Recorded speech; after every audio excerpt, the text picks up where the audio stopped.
Hello, hello, hello. Is there anybody watching?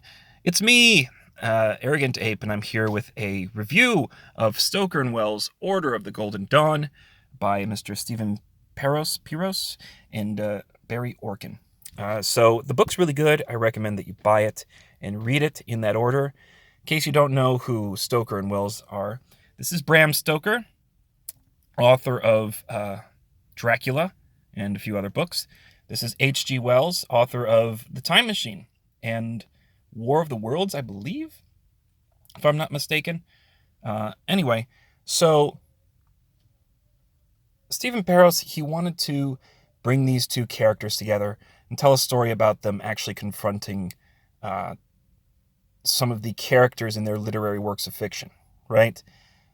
These two happen to live in the same time period, relatively close to each other. I'm not sure if they ever met, but they had very different outlooks on life, very different personal philosophies, very different attitudes from the look of things.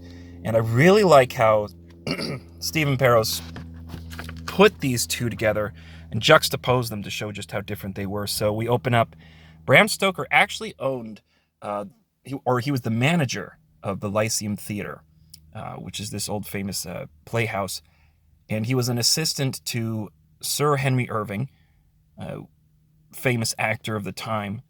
We see Bram Stoker here. He's, sort of a conservative type. I believe he was Protestant, kind of, stone-faced, as you can see here. But he's very timely, always arriving on time. We juxtapose this directly with H.G. Wells, who is, he's in, he's in bed with a lady who happens to have a husband. So he's a bit of a scamp. And he's obviously late. He probably doesn't carry a clock. He doesn't have much money either. So right off the bat, the author's doing a really good job of comparing the two characters and showing you their differences. It's a very good, buddy cop formula, just to have two people who are trying to go towards a common goal but are very different in certain aspects. So apparently the Order of the Golden Dawn was a thing that actually exists, and it was like a Masonic organization. It's not known if Bram Stoker was actually a part of that organization, but it's sort of implied. So in this case, Wells is he's hired by Sir Henry Irving to write a play based sort of on one of his earlier stories, right? And he's having trouble coming up with the idea. So Bram Stoker says, okay, I'm going to take you to my secret society meeting, and maybe they, some of the stuff they can do to give you an idea, because they deal in the occult, again, Masonic rituals. And here again, we show just how different the two characters are. We've got H.G. Wells distracted by the pretty waitress. Stoker, in the meantime, is focused. He's giving Wells as much information as he thinks he will need. And, he tries to bring Wells back in. The conflict between the two characters is great as they learn to work together. These sticky notes are far too big. I can't stand them. But that's just me. So I'm not trying to show too much of the book. But basically there's this guy, Silas, who has the time machine, right?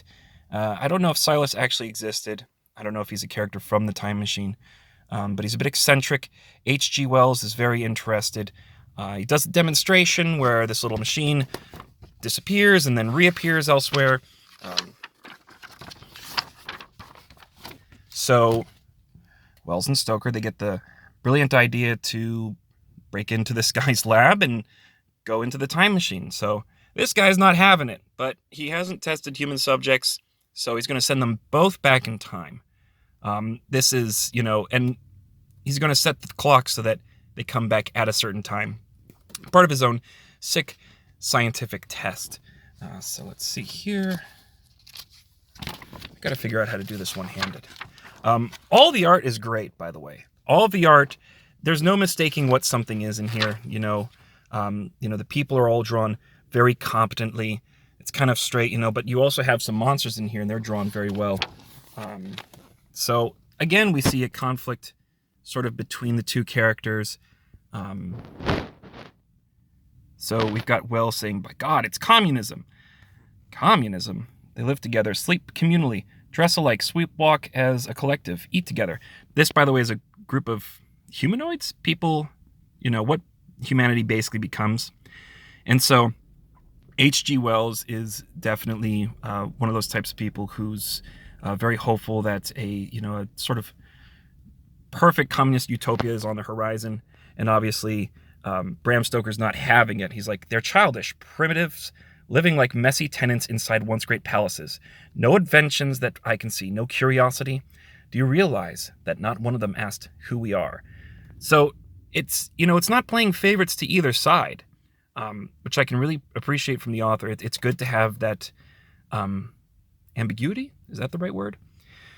But anyway, they're trying to figure out why these guys are going in a trance to these holes. Some mole people pop out and start dragging them back to their lair. And then a giant crab monster shows up. This crab's drawn really well. Look at that crab. It's great. Like I said, everything's drawn very nicely. Colors are great. There's no mistaking this giant crab for anything else. But so their objective is to get to Castle Dracula, where of course you have Count Dracula. Kind of close to the end of the book. And these characters act very much like the characters that are, detailed in the actual books that they originate from. Like Dracula, he's kind of toying with his dinner guests, slowly revealing bits about himself until, finally he kind of comes loose. I mean, look at this page. Isn't that great? That's awesome. It's all so good. It's all so cool looking. That's why I'm bummed there's not more Dracula. But I mean, there's plenty. But for me, the whole book should be Dracula. So, something interesting about this too. Bram Stoker, as a child, was sick until he was about 7 with an unknown illness, and it's unknown. Nobody knows what it was. So in this book, they play it off like Dracula was actually involved. And keep in mind, Dracula now is like thousands of years in the future.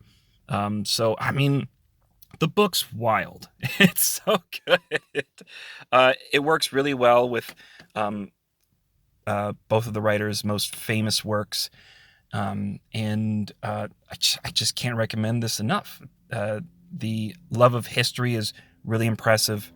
Art's great. I didn't find a single error in lettering.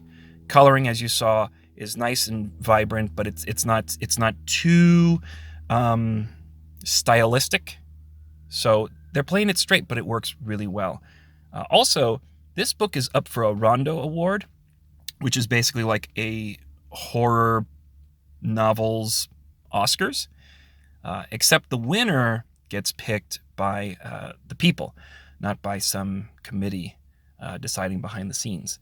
So since I don't know anything else that's up for the Rondo Award, I'm going to vote for this book. That's my bias. Anyway, buy the book, read it in that order. Until next time, find me, follow me, like and subscribe. Donate if you can in the currency of the future. And hasta mañana? I don't know. Maybe something will come tomorrow. Just you wait.